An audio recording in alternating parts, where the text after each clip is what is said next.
जय महाराष्ट्र मित्रांनो. मी आहे जपानमध्ये आणि जपानमध्ये ओसाका सिटीमध्ये सध्या आहे. आणि ओसाका सिटीबद्दल म्हणजे जपानमध्ये बोलायचं झालं तर ही जपानमधली तिसरी लार्जेस्ट सिटी आहे. म्हणजे मला वाटतं टोकियो यांची कॅपिटल आहे. टोकियो नंतर जे आहे ती क्योटो येते आणि मला वाटतं ओसाका ही थर्ड सिटी. तर आज माझा जपानमध्ये ओसाकामध्ये दुसरा दिवस आहे.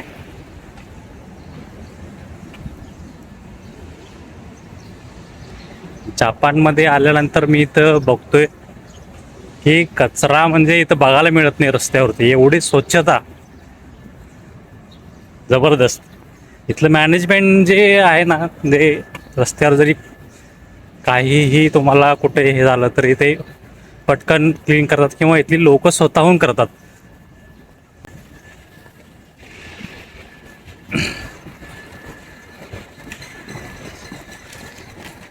आणि हे माझ्या समोर जे बघता इकडं असं हे पार्किंग आहे. आणि जपानमध्ये बऱ्याच ठिकाणी म्हणजे बऱ्याच ठिकाणी म्हणण्यापेक्षा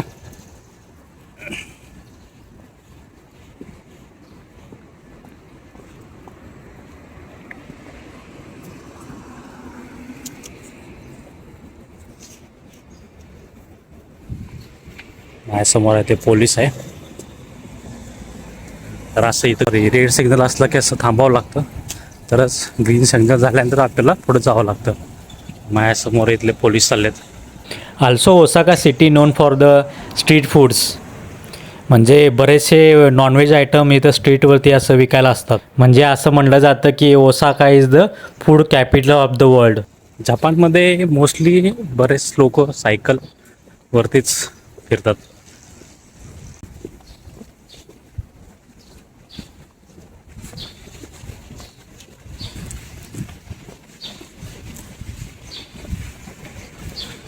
पोस्ट बॉक्स,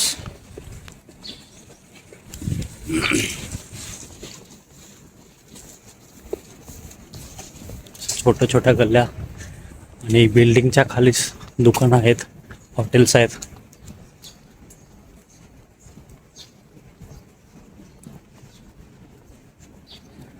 म्हणजे जपानमध्ये आल्यानंतर मला जे काय पहिलं जे आवडलं असेल इथली स्वच्छता. जे रस्ते एवढे क्लीन, एक धुळीचा तुम्हाला किंवा असं काहीच दिसणार नाही. आणि यांच्या गाडीवरती पण धूळ तुम्हाला दिसणार नाही किंवा गाडीवरती असं घाण आहे, चिखल आहे, काहीच प्रकार नाही इथं.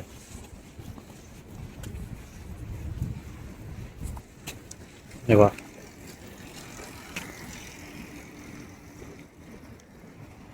मी तुम्हाला बोललो होतं ना मगाशी की जपानमध्ये पे अँड पार्क आहे सगळीकडे.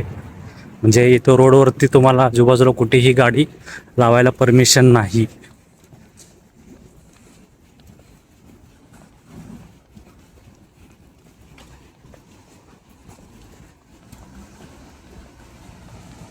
जपानमधला टेम्पो.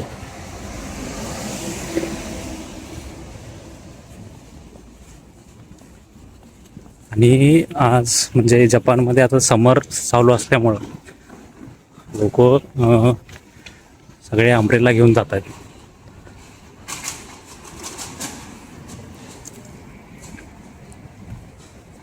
म्हणजे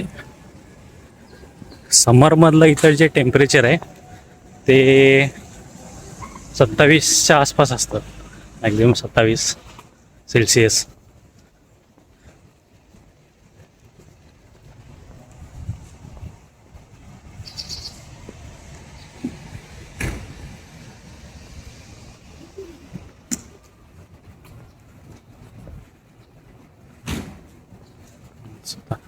आणि हे वेंडिंग मशीन, इथून ड्रिंक्स ॲड करायची, त्याच्यानंतर पेमेंट केल्यानंतर खाली ड्रिंक येते. आणि हे वेंडिंग मशीन तुम्हाला प्रत्येक ठिकाणी म्हणजे प्रत्येक कॉर्नरवरती बघायला मिळतील.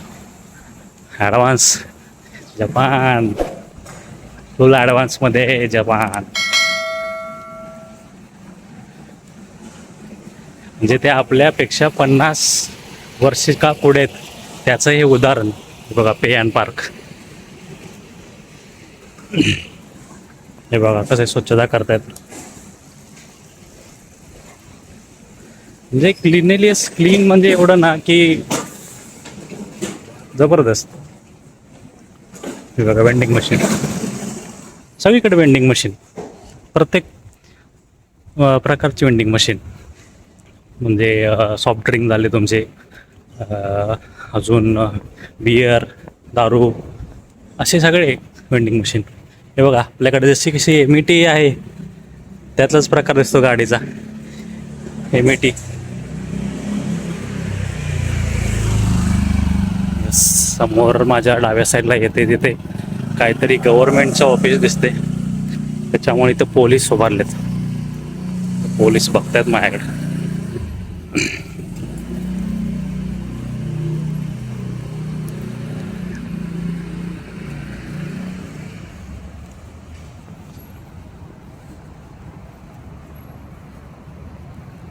हे काहीतरी गव्हर्नमेंटचं ऑफिस दिसते, त्याच्यामुळं हे जे समोर थांबले ते पोलीस आहेत.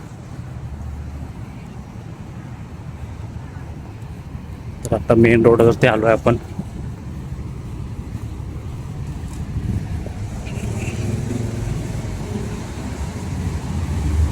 हे बघा.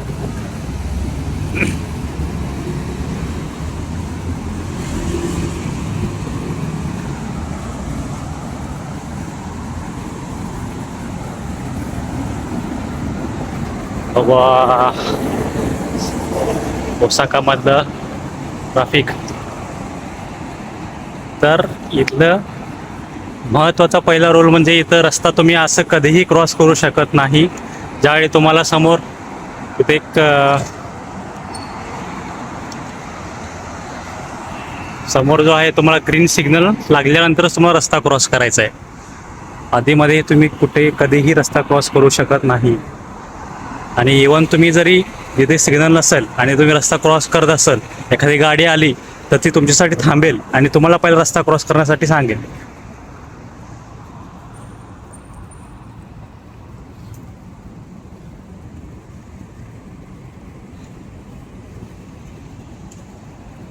म्हणजे नियम पाळण्याच्या बाबतीत जपान हा एक नंबर देश, सगळ्यांना माहितीच आहे तुम्हाला. बघा जपानमधल्या बसेस. तर आपला आता सिग्नल चालू होईल मे बी.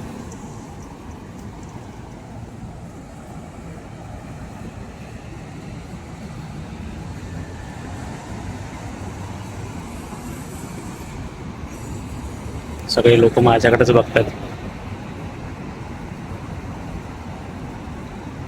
तेच चला.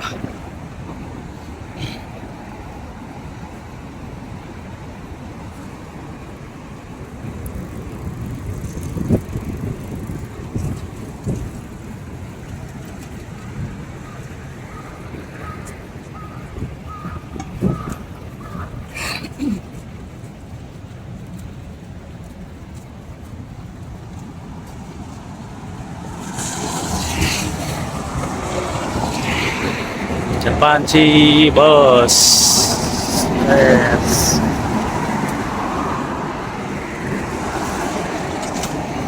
जपानमध्ये पूर्ण बऱ्याच ठिकाणी सगळे ॲटोमॅटिक असल्यामुळं काही समजायचं म्हणजे असं त्रास नाही होत. आता या स्ट्रीटवरती तुम्हाला दाखवतो, बरेचसे लोक फक्त व्हाईट शर्ट आणि ब्लॅक पॅन्टच असतात.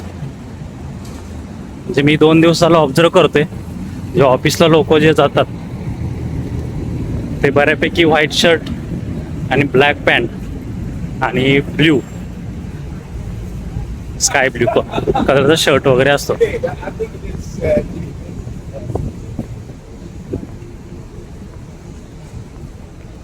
आपल्याला आता इथून लेफ्ट घ्यायचं आहे.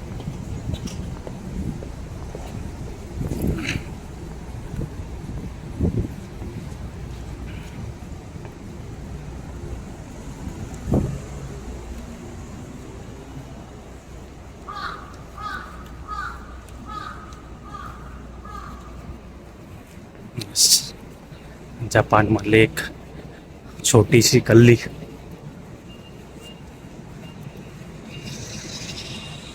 म्हणजे या छोट्या गल्लीमध्ये पण तुम्ही जर ऑब्झर्व केलं तर तुम्हाला कुठंही असं कचरा पडलेला दिसणारच नाही. जबरदस्त.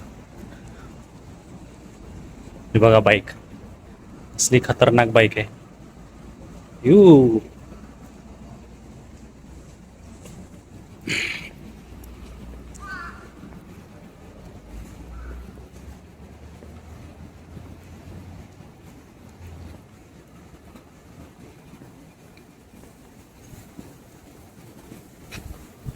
मी आलो त्या दिवशी, पहिल्या दिवशी इथं पाऊस पडत होता आणि त्याच्यानंतर आता ऊन पडतं एकदम कडक. त्याच्यामुळे मोस्टली इथं लोक छत्री घेऊन जातात.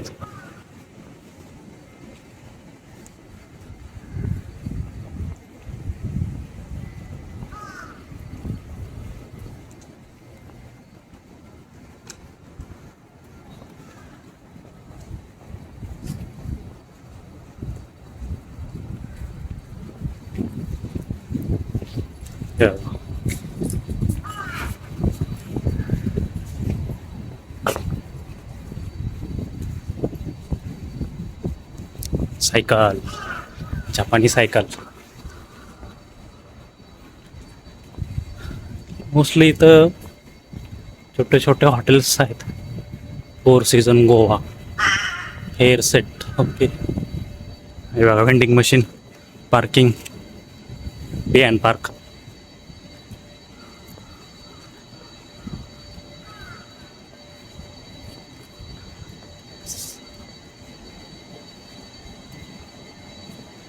बघून घ्या जपान मधल्या गल्ल्या.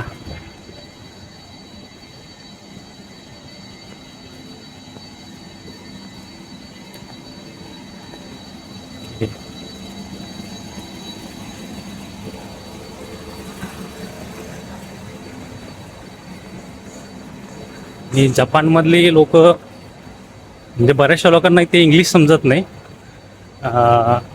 काहीच लोकांना इंग्लिश समजते, म्हणजे तरीसुद्धा ते म्हणजे तुम्हाला मदत करायला कमी पडणार नाहीत. जरी त्यांना इंग्लिश नसेल येत तरी तुम्हाला एखादी गोष्ट समजावून सांगतील, व्यवस्थित म्हणजे त्यांच्या भाषेमध्ये सांगतील. तरी आपल्याला समजून घ्यावी लागेल थोडी, पण खूप हेल्प करतात लोक.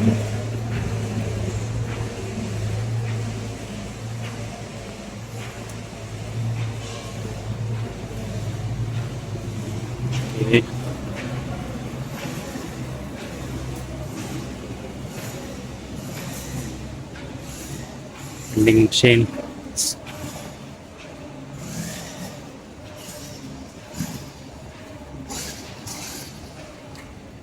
फॅमिली मार्ट, असे बरेच जपानमध्ये छोटे छोटे मार्ट आहेत. फॅमिली मार्ट, 7-11, अजून बरेच आहेत.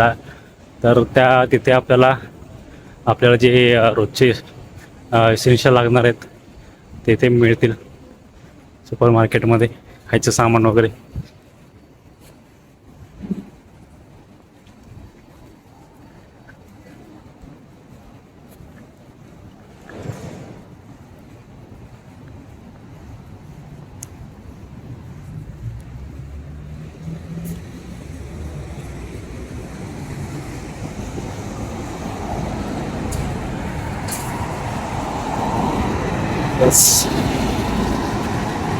बघू शकता समोर मोठी बिल्डिंग. मेन स्ट्रीटवरती आलोय आपण.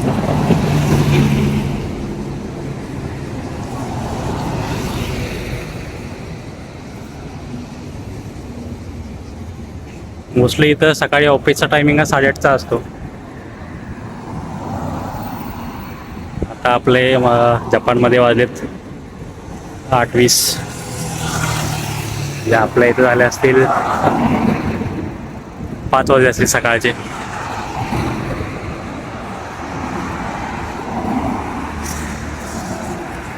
मी थांबलोय रस्ता क्रॉसिंगसाठी. समोर आपला लागलेला आहे रेड सिग्नल वॉकिंगचा.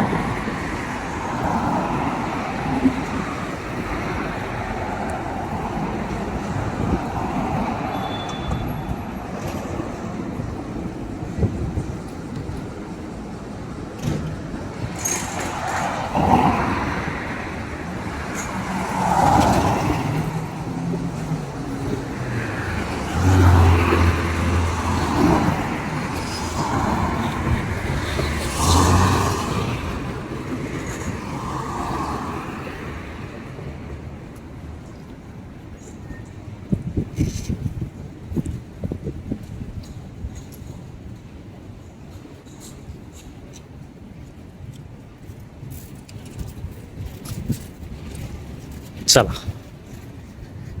रस्ता क्रॉस करू पटकन.